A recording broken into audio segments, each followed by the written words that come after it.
What's poppin', people? It's your boy Bone back again with another episode today. So this is the Learn How to Fish series, beginning to bass fishing 101, whatever you want to call it. I don't know what I'm gonna call it yet, but this is technically part one. I did the intro. So today I want to talk about a couple things that I think you need to focus on whenever it comes to learning how to bass fish. I'm gonna use a football analogy, or I'm gonna just say sports. Let me not just limit it to football. Let me just say a sports analogy.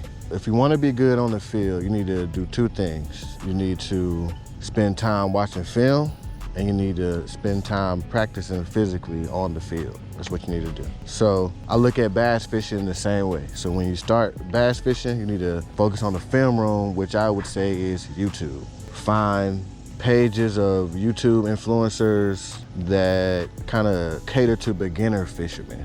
A lot of people who teach bass fishing, they kind of skip over some things because they expect you to know these things already. Or maybe they just don't think about it. So that's where I hope to come in and kind of give you the things that you might not be able to get from other channels. But there are some good other channels out there for people who are beginning to bass fish. The ones that I kind of started looking at was Kicking Their Bass TV, Tyler's Real Fishing, Tactical Bassing, Mark Daniels Jr. low key, and B-Lat, Brian Latimer. And this dude named ND Yak Angler. No, I think it's North Dakota Kayak Angler, basically is what it is, but ND Yak Angler. He catch smallmouth in the river, and it's just good to watch it. Don't ask me why, because he's catching smallmouth and I'm not catching smallmouth.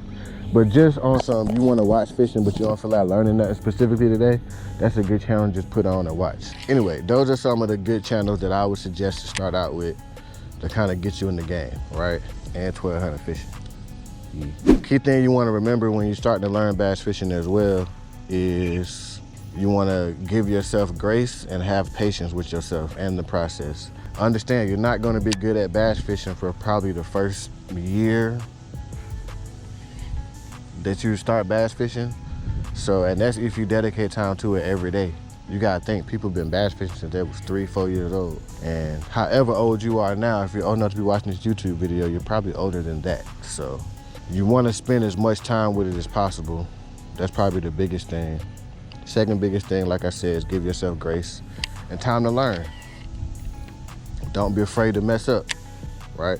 Keep these things in mind when you start. So you got the film room, that's YouTube, boom. Also, you can look up old school fishing videos from like 1990s, 1980s. You know what I mean? The old school bass fishing videos, 90% of the stuff they talk about is still applicable right now. You feel me? So I would suggest that as well.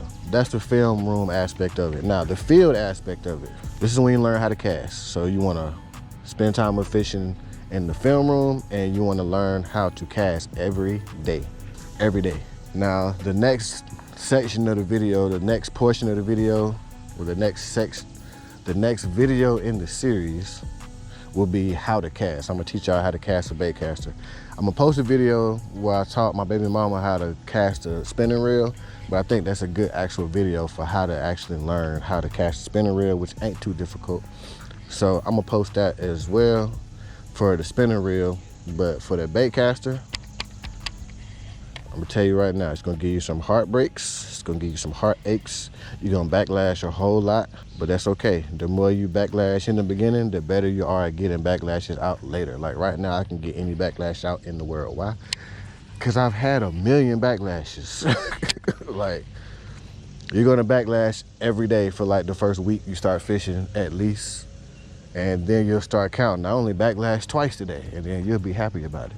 You know what I mean? Then eventually you'll get to the point where you don't backlash, but maybe once a year, twice a year, once a month. I'm kind of a twice a year person. Well, I'm lying. I only blow up a couple reels a year, but I backlash all the time. That's just part of bass fishing though. It don't mean nothing that I'm doing wrong. I mean, there may be instances where I'm doing wrong, but the point is, it's okay to backlash. The more you do it, the better you get at getting them out, like I said. Watch professional bass fishermen, them boys backlash all the time. They might call it a professional overrun, but it's a backlash. Anyway, don't be afraid to backlash when you go out there, because you're gonna do it.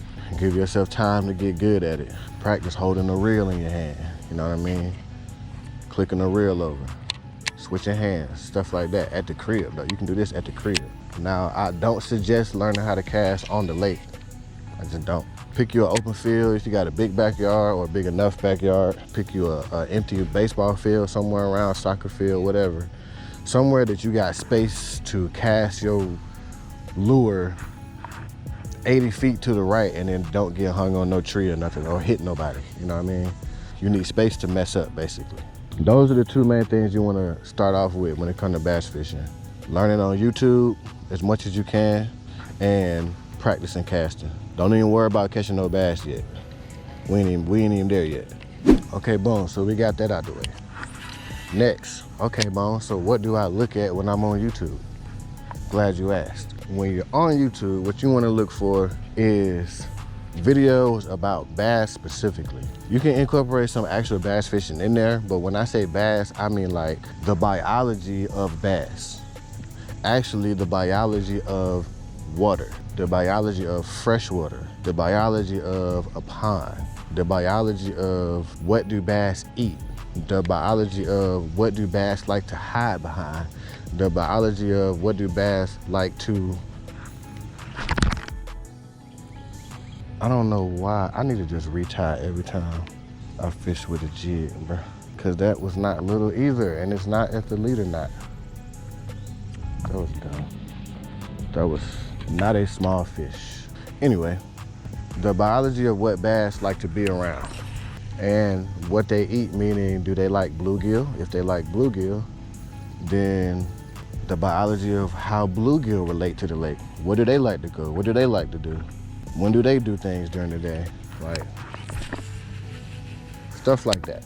How a bass thinks, or how humans think a bass thinks, because I don't know no person in the whole world that ever spoke a word to a bass, but based on expert analysis and expertise and experience, how do they think bass act? You know, why do they think bass do the things that they do? Understanding bass, right? That's what you want to focus on first when you first start bass fishing. I still can't believe I missed that fish again because the knot broke.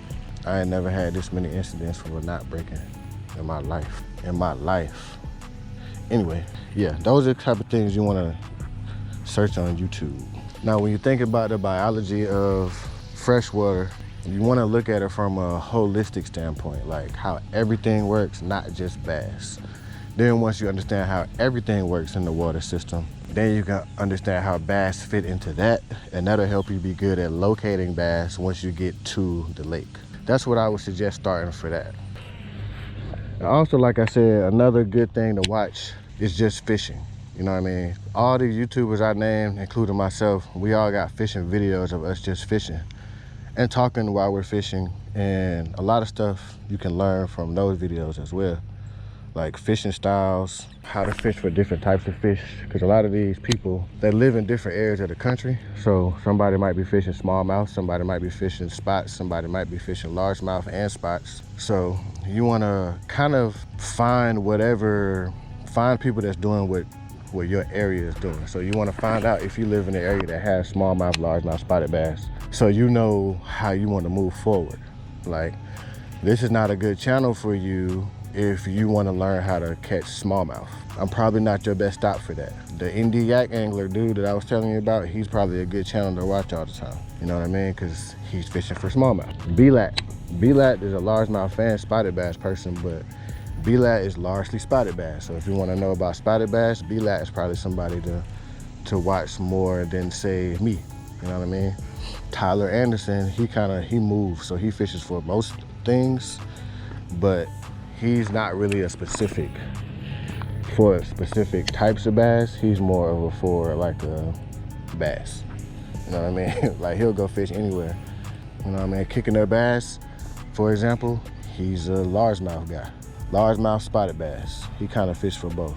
Point is, watch different people fish. Watch tournaments even. You got videos of old tournaments on YouTube all over the place. You know what I mean? Watch those. Just engulf yourself in fishing. Listen to the announcers when you're watching the tournaments. Listen to the anglers of what they're saying when you're watching the tournament. Tips and tricks that they use. Just kind of give yourself as many tools as possible to use, so when you do hit the water, you kind of well equipped for that. Whew. But yeah, man, those are some things. Get away, bro. This grass has already been cut. Go the other way. I'm trying to shoot a video here, bro. You can learn how you want to fish, different fishing styles, stuff like that, from watching other people and kind of add some of their stuff to your stuff to create your own style, you know what I mean? That's how everything works anyway. So yeah, man, be patient with yourself, give yourself grace, stay in the film room, which we determine is YouTube, or if you're a reader, you know, find some magazines, some old bass fishing magazines. So you got film room and then field time, you know what I mean? Practicing your craft, practicing casting every day. I would say do that. If you could do that every day for 3 months, by the time you get to that 3 months, no matter how hard it is, no matter how difficult it is, just get through 3 months of doing that consistently, 6 days out of a 7-day week. 6 minimum. Do that for 3 months straight. By the time you get to that 3 months, now I'm not saying you gotta cast every day, but you need to be casting at least 3-4 days out the week out of a 7-day period. At least, like minimum. But the film part, every day. So yeah, man. Do those things that we talked about in the video, and after that 3-month mark, you're gonna look back like, okay, I'm making some decent progress. And then you keep going. Because bass fishing is like, think about bass fishing like a video game that you love playing, but you can't beat it, right? You can never master the game. You can just get really, really, really good at it. Because no matter how good you get, you can always learn something to get better, straight up. Those are the things that I suggest when you're starting out bass fishing, what to do. If you enjoyed this video, hit the like button, hit the subscribe button, make a comment about something you want to see me do a video on, going throughout the series or just in general. You know what I mean? Share it out to somebody you know. It's hot out here. It's time for me to go to work anyway. So till next time, I'm out. Yee!